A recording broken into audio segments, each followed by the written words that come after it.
Let's talk about body fat percentages. The ideal ranges for body fat percentages for men and women differ. For men, the ideal range is 8 to 20%, and for women, the range is 15 to 32%. And the main reason for these differences is just to do with estrogen. But what do we actually mean when we talk about body fat percentages?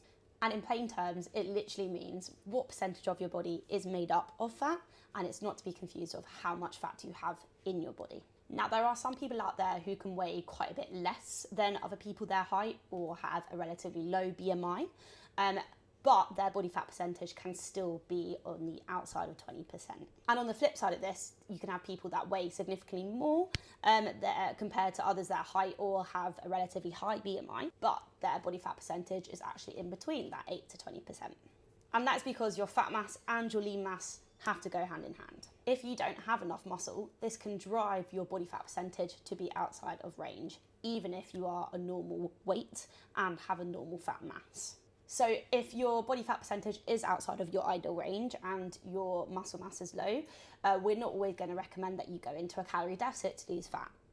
What we might do is actually put you into a slight calorie surplus and get you to increase your lean mass so that your body fat percentage can go back down. The percentage of lean mass goes up, the percentage of body fat goes down. But if you do need to lose fat to get back into an ideal range, you need to ensure that you don't lose your lean mass. If you lose just as much or even more lean mass as you do your fat, this won't actually change your body fat percentage at all. It will probably stay the same or even go higher, and now you're just a smaller person, which means there's fewer calories you can eat. And this is because your resting metabolic rate would have significantly reduced if you've lost a lot of muscle mass. So what are our top tips for reducing your body fat percentage through a calorie deficit? Number one is you have to track all your calories for at least a week just to make sure that you are actually in your deficit. Number two is doing resistance training at the gym 2 to 3 times a week, making sure that is of good quality and really pushing yourself to failure.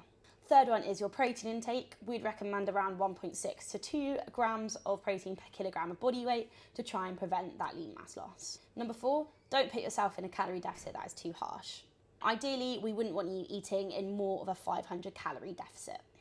And number five, understand that these things take time. The deficit that we provide for you may not be too far under what you burn per day, but this is because we want it to be sustainable for you, and we don't want to see more than 250 grams of fat come off you per week. And if you do feel like you've lost lean mass trying to reduce your body fat percentage, look out for these signs. 1, you're losing strength in the gym or your numbers are getting worse. 2, your sleep quality is getting worse. 3, you're unable to sustain that deficit properly and your mood is starting to shift. If any of this happens whilst you're in a deficit, it may be a good idea to come back in and get rescanned, just in case.